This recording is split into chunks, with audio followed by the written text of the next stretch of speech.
Hello everyone, my name is Sweety Badhalia and welcome to SB Academy classes। तो कैसे हैं आप सब। तो अभी फ़िलहाल हम लोगों ने सॉलिड स्टेट चैप्टर को स्टार्ट कर रखा है, जिसके मैंने 2 वीडियो लेक्चर्स अपलोड किए थे। अब कल थोड़ा सा टेक्निकल प्रॉब्लम हो गया था, जिस वजह से जो कल की वीडियो थी वो लंबी भी नहीं बन पाई थी। आई थिंक 12 मिनट या 15 मिनट की बनी थी। और अगर आपने नोटिस किया हो तो लास्ट की वीडियो में साउंड का भी थोड़ा सा इशू था, तो उसके लिए मैं माफ़ी चाहूँगी। बट थोड़ा सा कुछ इशू हो गया था, जिसकी वजह से मैं वीडियो जो है आगे लंबी नहीं बना पाई थी। तो कोई बात नहीं, आज स्टार्ट करते हैं।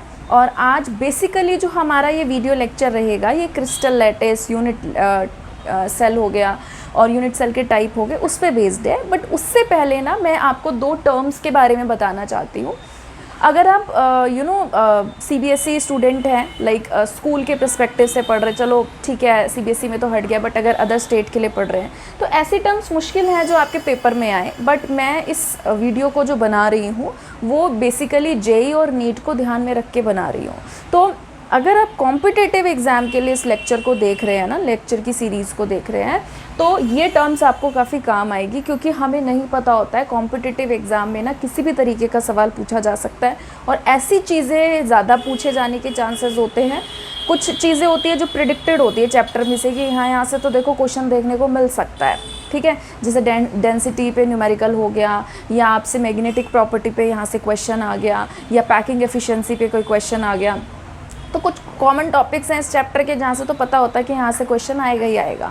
बट कई बार क्या होता है, कुछ टर्म्स ना ऐसी आ जाती हैं, हमको पेपर में देखने को मिलते हैं, जिनको देख के लगता है यार ये कौन से चैप्टर में था, ये तो आज तक सुनी ही नहीं। तो ये जस्ट आपकी नॉलेज को बूस्टअप करने के लिए, ठीक है। बहुत आसान सी टर्मिनोलॉजी है, आपको बिल्कुल दिक्कत नहीं आएगी। देखो यहाँ पर लिखा है आइसोमॉर्फिज्म।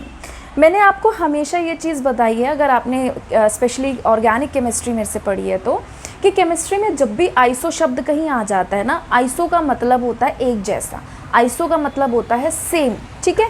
तो यहाँ पे क्या बताया गया है, आइसोमॉर्फिज्म हम किस प्रॉपर्टी को कहते हैं, जब 2 या 2 से ज़्यादा क्रिस्टलाइन सॉलिड, ये ध्यान रखना, ठीक है, एमॉर्फस के लिए नहीं है ये, जब 2 या 2 से ज़्यादा ऐसे क्रिस्टलाइन सॉलिड्स होते हैं जिनकी केमिकल कॉम्पोजिशन जो है वो क्या है, सेम क्रिस्टलाइन फॉर्म में है, और उनका जो स्ट्रक्चर है, मतलब क्रिस्टलाइन फॉर्म बोलो या स्ट्रक्चर बोल लो, वो कैसा रहेगा, सेम, सिमिलर केमिकल कॉम्पोजिशन रहेगी, उनका जो स्ट्रक्चर है वो कैसा रहेगा, सेम। ऐसी प्रॉपर्टी को हम क्या बोलते हैं, आइसोमॉर्फिज्म। जैसे यहाँ पे क्या क्या लिख रखा है, Na3PO4 सोडियम फॉस्फेट, और यहाँ पे क्या है Na3ASO4। आई थिंक ये सोडियम आर्सेनेट कहलाएगा, ठीक है। तो ये दोनों क्या है, इन दोनों की जो क्रिस्टलाइन फॉर्म है वो क्या होती है, सेम। तो सेम का मतलब क्या होता है, आइसो, ठीक है। उसके बाद आते हैं दूसरा पॉली। पॉली का मतलब होता है केमिस्ट्री में मैनी। जैसे हम पॉलीमर चैप्टर भी पढ़ते हैं, तो पॉलीमर की डेफिनेशन ही यही बनती है जो बहुत सारी रिपीटिंग यूनिट से बना हो। मोनोमर का मतलब क्या होता है, सिंगल यूनिट। पॉलीमर का मतलब क्या होता है, मैनी यूनिट। तो जो बार बार अपने आप को रिपीट करता है, जो यूनिट अपने आप को बार बार रिपीट करती है, उसको हम वहाँ पर नाम दे देते हैं पॉलीमर। तो यहाँ पे क्या है, पॉलीमॉर्फिज्म। तो यानी कि यहाँ पे कुछ अलग रहेगा या मैनी रहेगा, ठीक है। तो यहाँ पे देखो क्या है कि जब कोई पर्टिकुलर सब्सटेंस, पर्टिकुलर एक ही सब्सटेंस की बात कर रहे हैं, जब एक ही सब्सटेंस एक से ज़्यादा क्रिस्टलाइन फॉर्म में एग्जिस्ट करता है, उस प्रॉपर्टी को पॉलीमॉर्फिज्म कहते हैं। आइसो में क्या था, अलग अलग थे, अलग अलग हमारे पास कंपाउंड हैं और उनका क्या है, कॉम्पोजिशन या स्ट्रक्चर सेम। यहाँ पे सब्सटेंस एक ही है, बट उसकी एक से ज़्यादा क्या है, क्रिस्टलाइन फॉर्म। तो यहाँ पे एग्जांपल दे रखा है किसका, कैल्शियम कार्बोनेट का, कि कैल्शियम कार्बोनेट जो है कैल्साइट की फॉर्म में उसका क्या रहेगा, क्रिस्टलाइन फॉर्म अलग रहेगा, स्ट्रक्चर अलग रहेगा। और एक क्या है, आर्ग एगोनाइट, ठीक है। तो जो आर एगोनाइट है, आर एगोनाइट में अलग स्ट्रक्चर रहेगा, जबकि ये है क्या, एक ही पर्टिकुलर सब्सटेंस कैल्शियम कार्बोनेट है, उसी की अलग अलग फॉर्म है। देखो आपने ना उसको सुना होगा, एलोट्रोपी। एलोट्रोपी शब्द हम बहुत पहले समझ लेते हैं, सीख लेते हैं। क्या होते हैं allotropes.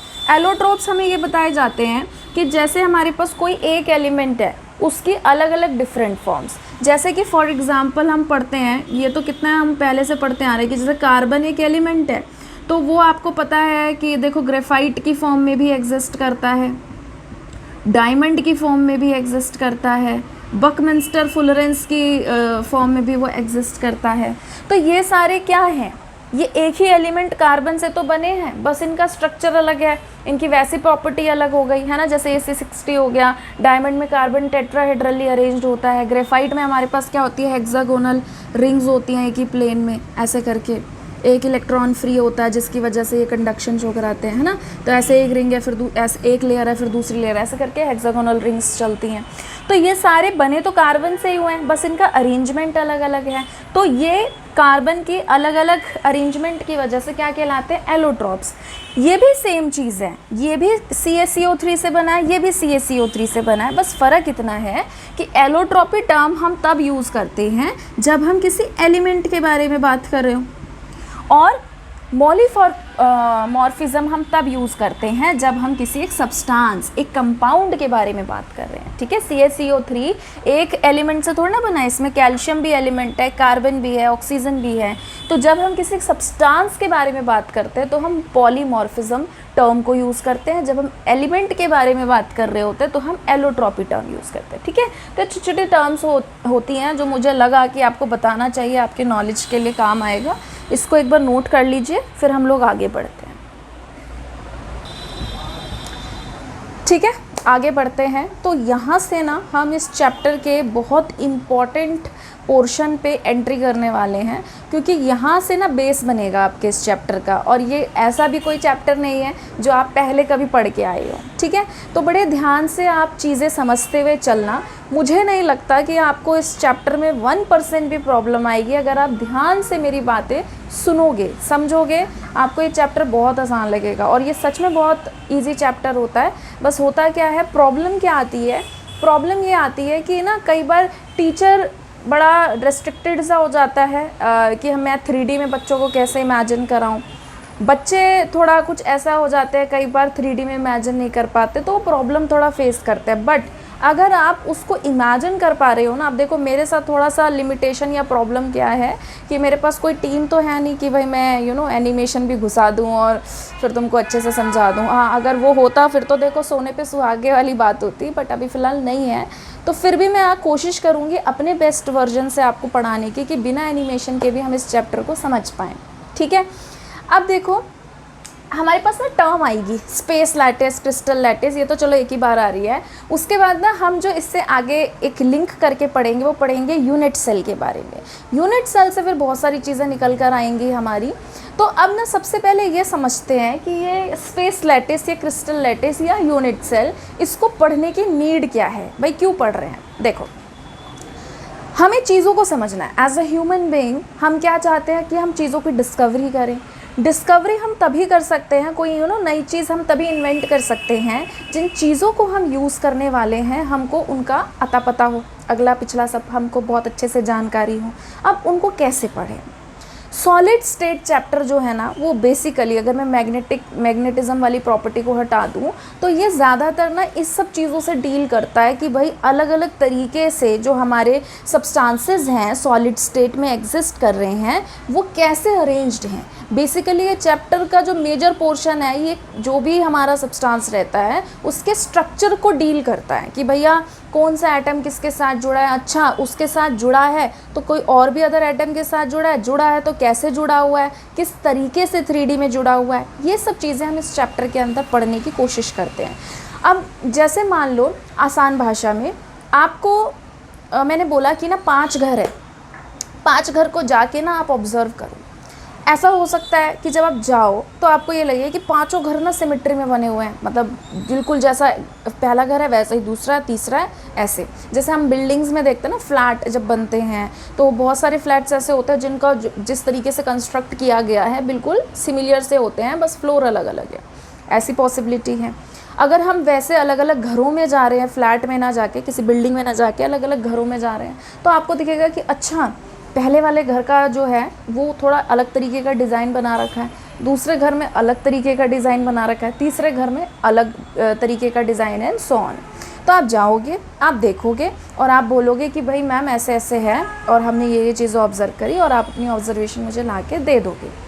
In the same way solids, सबसे पहले तो हम ये चीज़ समझते हैं कि डिफरेंट कितने टाइप्स में पॉसिबिलिटी है उनके अरेंज होने की, ठीक है। जब हम क्रिस्टल सिस्टम पढ़ते हैं, लैटिसेस पढ़ते हैं, तो हमारे पास 7 निकल के आते हैं, उस पर भी हम आने वाले समय में भी डिस्कशन करेंगे।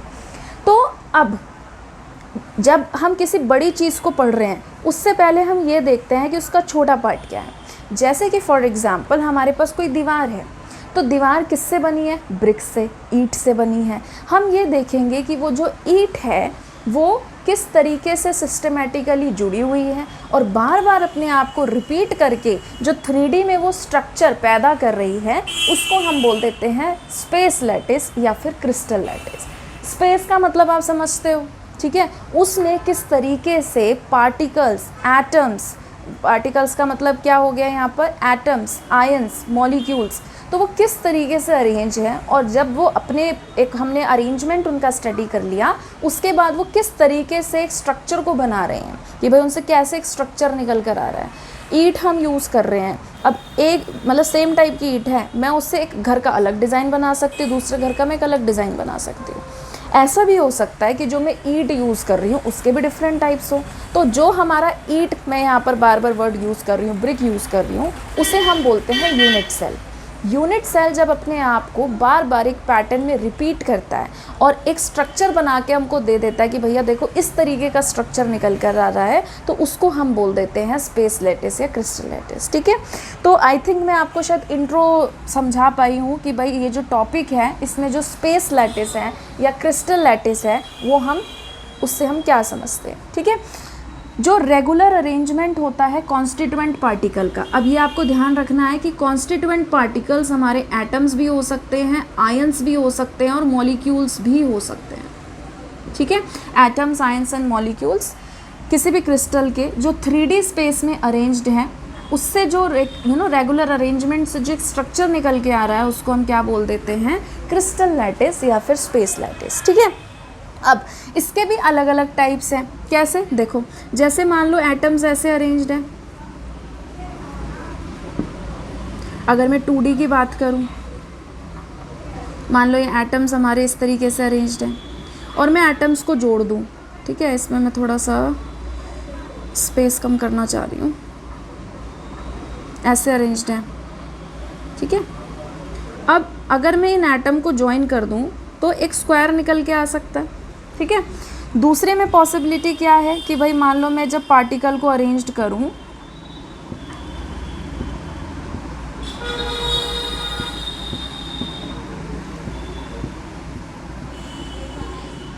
और 4 एटम्स को जोड़ दूं, तो हो सकता है कि रेक्टेंगल निकल कर आए। एक और पॉसिबिलिटी क्या है कि भाई मैं जब जोड़ दूं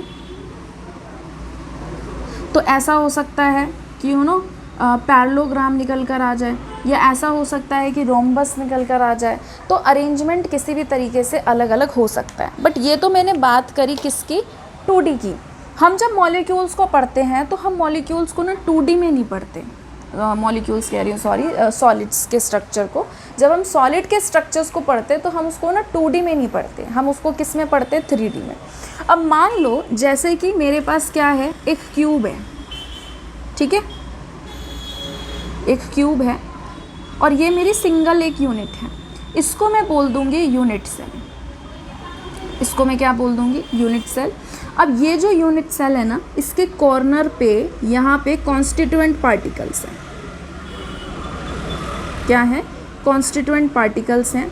अब ये मेरे जो पार्टिकल्स हैं, ये मेरे एटम्स भी हो सकते हैं, आयंस भी हो सकते हैं और मॉलिक्यूल्स भी हो सकते हैं। बट अभी कंसेप्ट को समझने के लिए हम एटम या आयन ही कंसिडर करके चलेंगे। तो मैंने अभी क्या किया? इस स्ट्रक्चर को समझाने के लिए इनको ज्वाइन कर दिया। बट असली में पता है कैसे होते हैं? असली में 3D में क्या होगा कि जैसे अगर मैं इन आगे के 4 एटम्स की बात करूं तो ये असली में इतने डिस्टेंस पे नहीं होते हैं। असली में क्या होता है कि एक एटम ऐसे, दूसरा एटम ऐसे होगा, तीसरा एटम ऐसे होगा, चौथा एटम ऐसे होगा, और फिर उनके सेंटर से यहाँ तक के सेंटर का जो डिस्टेंस है ये ऐसे होगा, ऐसे ही 4 एटम इसके पीछे होंगे। फिर जो पीछे वाला एटम होगा ना, उसके सेंटर से इसके सेंटर तक का डिस्टेंस होगा। फिर ऐसे इसके पीछे जो होगा उसके सेंटर से इसके सेंटर तक का डिस्टेंस होगा। फिर ये ऐसे होगा, फिर ऐसे करके 2 एटम मैंने इसके पीछे रखे हैं, 2 एटम इसके पीछे भी होंगे। तो यहाँ से इसके सेंटर से यहाँ तक का डिस्टेंस, इसके सेंटर से यहाँ तक का डिस्टेंस, और फिर उसके बाद हम क्या कर देंगे, उनको कंबाइन। तो ऐसे करके क्या बन गया हमारा क्यूब। ठीक है, ये ऐसे जुड़ा हुआ है। तो अब देखो, अगर हम असली में रियल स्ट्रक्चर बनाएं कि भाई एक एटम दूसरे एटम के साथ जुड़ा हुआ है और इस तरीके से क्यूब बन रहा है, तो ये बहुत कॉम्प्लिकेटेड हो जाता है। तो हम अपनी कन्वीनियंस के लिए क्या करते हैं, इस एटम को इस एटम से दूर दिखाएंगे कि भाई ये एक एटम है, ये एक एटम है, यहाँ पे ये जुड़े हुए हैं आपस में। फिर ये एटम इसके साथ जुड़ा हो तो ऐसे दिखा देंगे, ये एटम इसके साथ जुड़ा हो तो ऐसे दिखा देंगे। अब 4 अगर आगे है तो 4 पीछे भी हैं, 2 इसके पीछे 2 इसके पीछे, तो वो 4 भी आपस में जुड़े और आगे वाले फ्रंट से भी जुड़े हुए हैं। समझ में आया? तो अब अगर मैं क्या करूँ, इस क्यूब को बार बार रिपीट कर दूँ। कैसे रिपीट कर दूँ? ऐसे भी रिपीट कर दूँ, ऐसे भी रिपीट कर दूँ और आगे की तरफ भी रिपीट कर दूँ। तो जो मेरा स्ट्रक्चर निकल कर आएगा उसको हम बोलते हैं क्रिस्टल लैटिस या फिर स्पेस लैटिस। ठीक है, इसको हम इससे समझने की कोशिश करेंगे। आई थिंक आपको ये दिख रहा होगा। तो यहाँ पे अगर आपको एक क्यूब दिख रहा है, किसी भी क्यूब को आप पकड़ सकते हो। तो देखो, एक क्यूब के अंदर हमारे पास कितने एटम्स होते हैं, 1 2 3 4 5 6 7 8। तो ये क्यूब पकड़ लिया, 1 2 3 4, फिर इसके पीछे 5, फिर है 6, फिर है 7 और फिर है 8। ठीक है, ये एक यूनिट सेल हो गया। अब इस यूनिट सेल के बगल में भी एक यूनिट सेल होता है, इस यूनिट सेल के पीछे भी एक यूनिट सेल होता है, ये वाला। इस यूनिट सेल के असली में इधर भी यूनिट सेल होता है, जो मैंने दिखाया नहीं कि कितने ही एटम्स आए थे। फिर इसके आगे भी है यूनिट सेल, इसके ऊपर भी है यूनिट सेल और इसके नीचे भी है यूनिट सेल।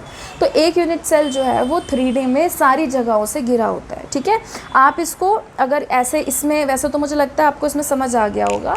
अगर फिर भी कहीं कमी रही है तो आप इसे ऐसे समझ सकते हो कि जिस रूम में आप बैठे हो वो एक यूनिट सेल है, तो उस यूनिट सेल के ऊपर भी यूनिट सेल है, लाइक छत के ऊपर भी यूनिट सेल है। फिर एक फ्लोर के नीचे भी यूनिट सेल है, ज़मीन के नीचे भी यूनिट सेल है। फिर इधर लेफ़्ट के बगल में भी एक यूनिट सेल है, राइट के बगल में भी एक यूनिट सेल है, पीछे की तरफ भी एक यूनिट सेल है और आगे की तरफ भी यूनिट सेल है। मतलब एक कमरा आप अज्यूम कर लो, जिस कमरे के ऊपर भी कमरा, नीचे भी कमरा, लेफ़्ट में भी कमरा, राइट में भी कमरा, फ्रंट में भी कमरा, बैक में भी कमरा। तो इस तरीके से वो बार बार रिपीट हो रहे हैं और जो स्ट्रक्चर निकल कर आ रहा है उसको हम स्पेस लैटिस या क्रिस्टल लैटिस कहते हैं। तो I hope I am very much clear कि यूनिट सेल क्या होता है। यूनिट सेल क्या होगा, किसी भी स्ट्रक्चर का बड़े से बड़ा। देखो, तो बहुत छोटा सा बनाया मैंने क्योंकि इतने ही एटम्स आए थे, इससे ज़्यादा एटम्स थे नहीं तो मैं और बड़ा स्ट्रक्चर बनाती।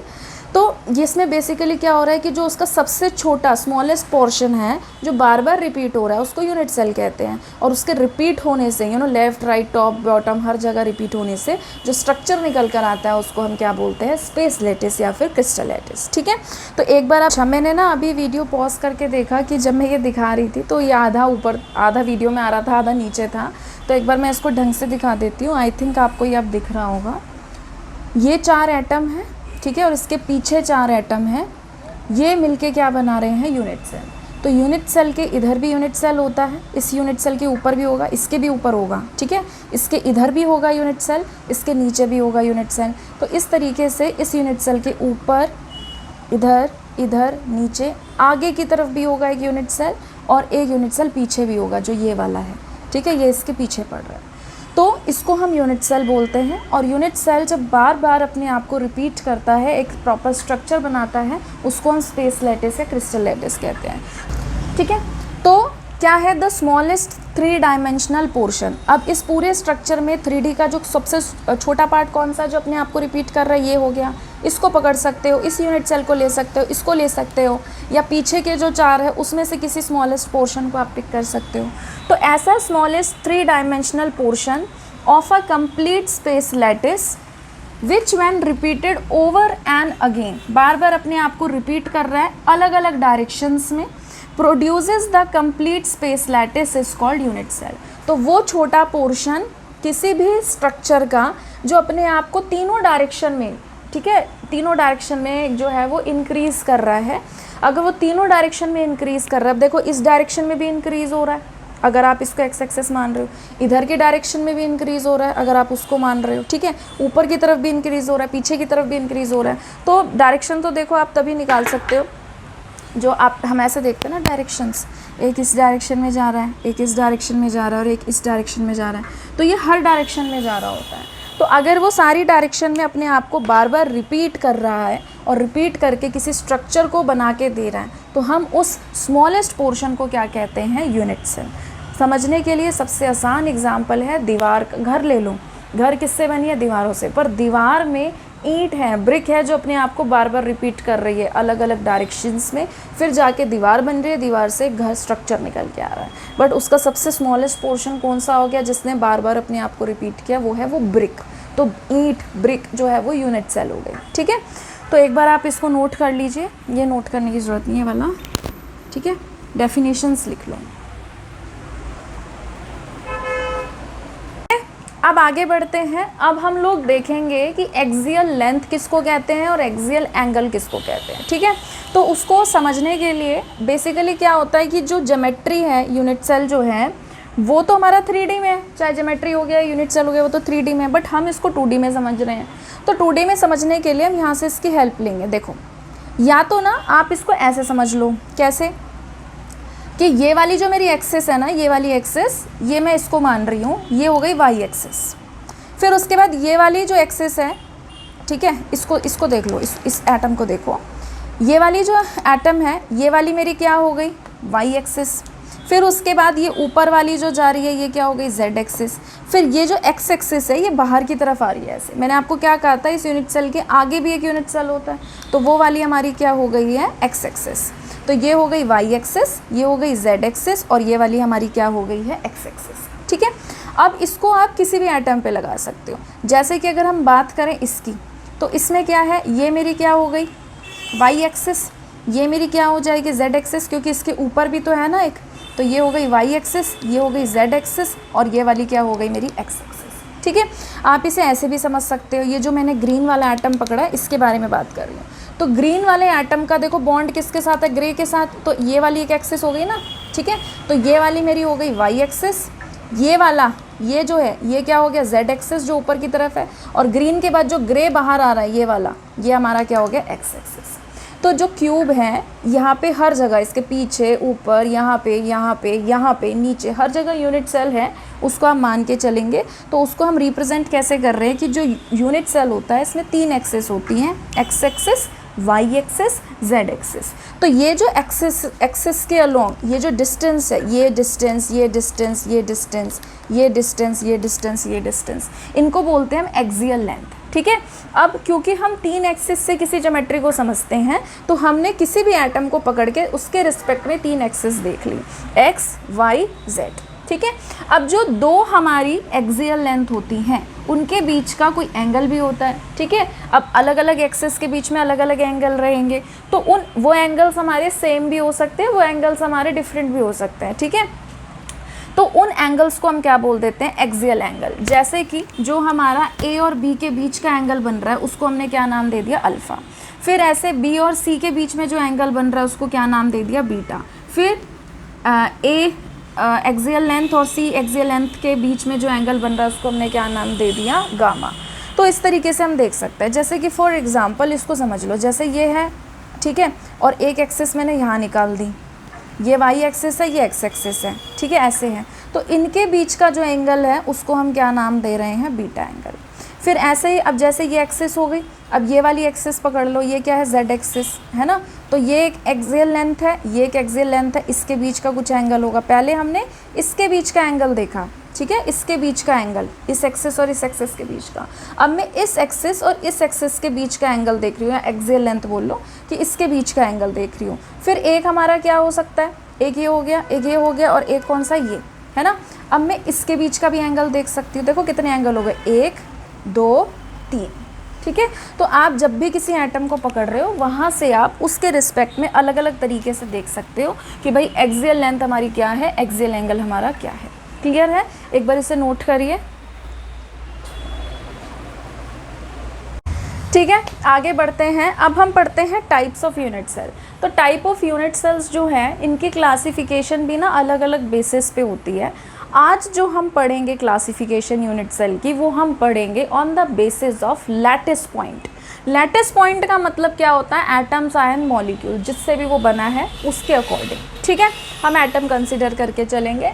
तो क्लासिफिकेशन ऑफ यूनिट सेल्स जो है according to the on the basis of lattice point, इसको हम दो पार्ट में कैटेगराइज कर सकते हैं। एक होते हैं प्रिमिटिव, एक होते हैं non primitive. Primitive unit cells को हम सिंपल क्यूबिक यूनिट सेल्स भी कह सकते हैं, और इनको समझना बहुत आसान है। जैसे मान लीजिए ये मेरा क्यूब है, ठीक है, और इस क्यूब में कॉर्नर्स पर एटम लगे हैं।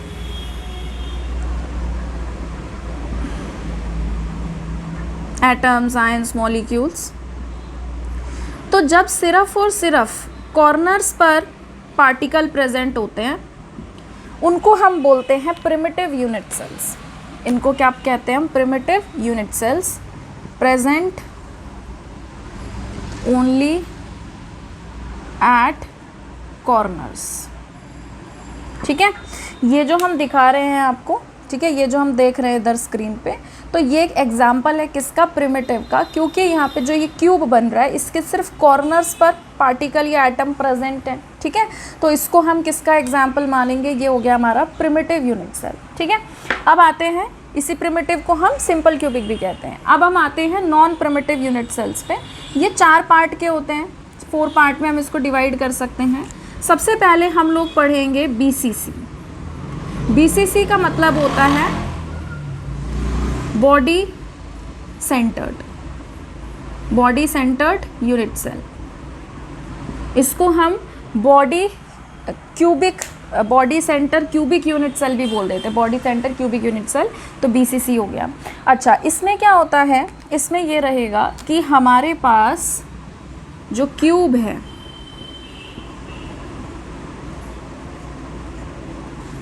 उसके कॉर्नर्स पर तो एटम्स प्रेजेंट हैं ही, साथ में एक एटम जो है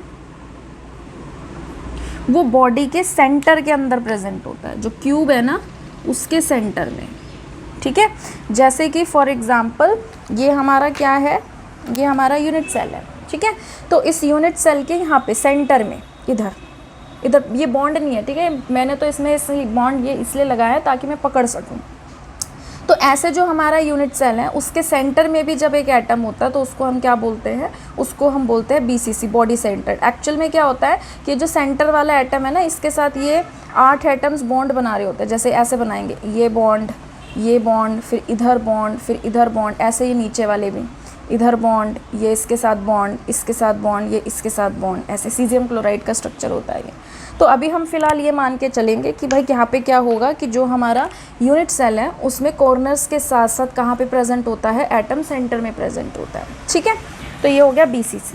तो BCC में क्या रहेगा, BCC में रहेगा कॉर्नर पे भी और बॉडी के सेंटर में भी, ठीक है। उसके बाद आते हैं हम दूसरा FCC पे। FCC होता है face centred cubic unit cell, ठीक है। FCC में क्या होगा कि एटम्स जो हैं यूनिट सेल के कॉर्नर्स पे तो प्रेजेंट होंगे ही, साथ ही साथ हर फेस के सेंटर पे भी प्रेजेंट होंगे। ये मैंने कौन से बनाए, कॉर्नर पे 8, ठीक है। अब ना हर फेस के सेंटर पे होगा। अब सबसे पहले फेस समझते हैं, फेस क्या होता है, अगर फेस नहीं पता है तो। ये एक फेस है, ये एक फेस है, ये एक फेस है, ये एक फेस है, ये एक फेस है, ये एक फेस है, ठीक है। तो आप ऐसे समझ लो कि जिस रूम में आप बैठे हो उसमें आप दीवारें और छत और ज़मीन काउंट कर लो, तो 4 तो क्या हो गई, दीवारें, एक छत हो गई और एक क्या हो गई, ज़मीन, ठीक है। तो ये हमारे क्या हो गए, फेसेस। अब इस फेसेस के हर फेस के सेंटर में एक एटम होगा। जैसे देखो ये एक फेस है तो इसके सेंटर में एक एटम होगा, ठीक है। फिर ये एक फेस है, इसके सेंटर में भी एक एटम होगा। ये एक फेस है, इसके सेंटर में भी होगा, ठीक है। यहाँ हो गया, यहाँ हो गया, यहाँ हो गया, यहाँ भी फेस के सेंटर में होगा, यहाँ पे भी फेस के सेंटर में होगा, और इसी तरीके से जो है इसके फेस के सेंटर में भी होगा, ठीक है। तो इसको हम क्या बोलते हैं, इसको हम बोलते हैं FCC। यहाँ पे ये छत हो गई, ये ज़मीन हो गई, ये लेफ़्ट वाली दीवार, ये राइट वाली दीवार, ये पीछे वाली दीवार, इसको मैं यहाँ बना देती हूँ, और ये वाली जो है ये आगे वाली दीवार। ठीक है, तो एफसीसी में क्या होता है, एफसीसी में 8 एटम तो कहाँ रहेंगे, कॉर्नर पे, और कहाँ रहेंगे, 6 फेस पे, यानी कि फेस के सेंटर पे। ओके, उसके बाद आते हैं हम नेक्स्ट किस पे, नेक्स्ट आएंगे हम एज सेंटर पे। एज सेंटर से पहले एंड सेंटर्ड देख लेते हैं। एंड सेंटर्ड, एंड सेंटर्ड में क्या होगा कि कॉर्नर पे होंगे 8 तो,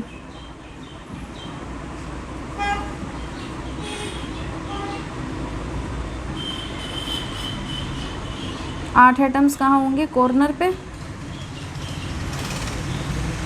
ठीक है, उसके बाद ना कोई भी 2 एटम आमने सामने वाले फेस के सेंटर पे होते हैं। जैसे ये क्यूब है, इस क्यूब के देखो अगर ये फेस है तो इसके सामने वाला ये पीछे वाला हो गया, ये एक फेस है तो इसके सामने ये वाला हो गया, ये एक फेस है तो इसके अपोजिट में यहाँ पे हो गया।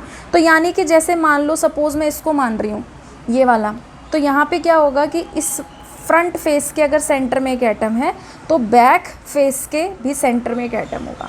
अगर ऊपर एक एटम है, ठीक है, तो नीचे एक एटम होगा। अगर यहाँ सेंटर में एक एटम है तो यहाँ पे होगा। तो 2 अपोजिट फेस के सेंटर में क्या होता है, एंड सेंटर्ड। ठीक है, जैसे मान लो यहाँ पे क्या है, एक एटम इस फेस के सेंटर में, तो इसके अपोजिट वाले के सेंटर में होगा।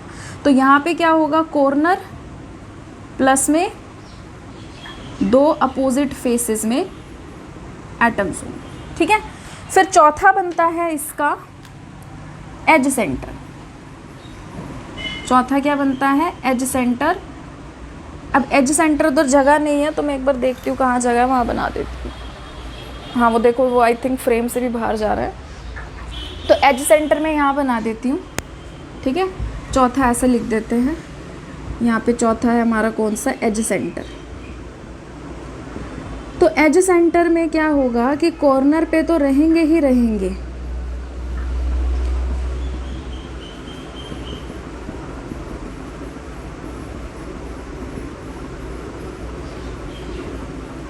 और 12 एजेस के सेंटर में रहेंगे। एज ये होती है हमारी एज। ठीक है, तो एज काउंट कर लो, देखो 1 एज, 2 एज, 3 एज, 4 एज, 4 हो गए ऊपर, ऐसे 4 हो गए नीचे, 1 2 3 4, और फिर 4 हो गई ये 1 2 3 4। ठीक है, तो ऐसे 4 4 और ये इधर वाली 4, तो 4 के कितना हो गया, 12। तो 12 एजेस हैं। तो यहाँ पे क्या होगा कि एज के सेंटर में भी होगा, जैसे ये एज है इसके सेंटर में, इस एज के सेंटर में, इस एज के सेंटर में, इस एज के सेंटर में, ऐसे हर एज के सेंटर में होंगे। ठीक है, तो इसको बना लीजिए, ये ऐसे करके हर एज के सेंटर में।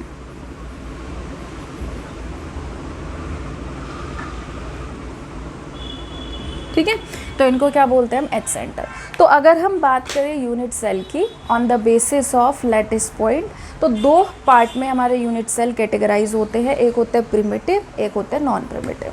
प्रिमिटिव की पहचान ये है कि यहाँ पे सिर्फ और सिर्फ क्या होंगे, कॉर्नर पे प्रेजेंट होंगे, जबकि नॉन प्रिमिटिव की पहचान क्या है कि यहाँ पे कॉर्नर पे तो होंगे, प्लस में कहीं और एक एक्स्ट्रा, एक नहीं मतलब एडिशनल कहना चाह रही हूँ कि कॉर्नर के साथ साथ एडिशनल जो है वो एक्स्ट्रा किसी अदर साइड्स पे भी प्रेजेंट होंगे। तो ये हमारे जो नॉन प्रिमिटिव है ये 3 पार्ट में क्लासीफाई होते हैं, जिसमें एक हमारा क्या है, बीसीसी। बीसीसी का मतलब क्या है, कॉर्नर के साथ साथ एक बॉडी के सेंटर में, ये कॉर्नर है, वो ये एटम्स है जो कॉर्नर पे है और यहाँ पे बॉडी के सेंटर में, ये बीसीसी हो गया। एफसीसी का मतलब क्या है कि कॉर्नर पे रहेंगे और हर फेस के सेंटर पे, इधर इधर इधर ऐसे करके हर फेस के सेंटर पे। एंड सेंटर्ड का मतलब क्या है कि कोई भी 2 अपोजिट फेस होंगे उनके सेंटर पे, जैसे एक यहाँ पे है तो एक हमारा कहाँ होगा, यहाँ पर। ठीक है, और एज सेंटर का मतलब क्या है, हर एज के सेंटर पे। तो 12 एजेस होती है, हर 12 एजेस के सेंटर पे हमारा क्या कहलाएगा, यूनिट सेल एज सेंटर। ठीक है, तो एक बार वीडियो को पॉज करके इसे नोट करिए प्लीज़। तो आज हम इतना ही कर रहे हैं, और अगर आपको आज का वीडियो पसंद आया है तो प्लीज़ इसे लाइक करिए, शेयर करिए, चैनल को सब्सक्राइब करिए और मुझे कमेंट सेक्शन में ज़रूर बताइएगा कि आपको ये चैप्टर समझ में आ रहा है। तो उससे मुझे बहुत अच्छा लगता है आपके कमेंट पढ़ के कि हाँ चलो जो मैं पढ़ा रही हूँ वो आप लोगों को समझ में आ रहा है। ठीक है, तो जल्द ही मिलेंगे एक नई वीडियो के साथ। तब तक अपना ध्यान रखिए। Thank you.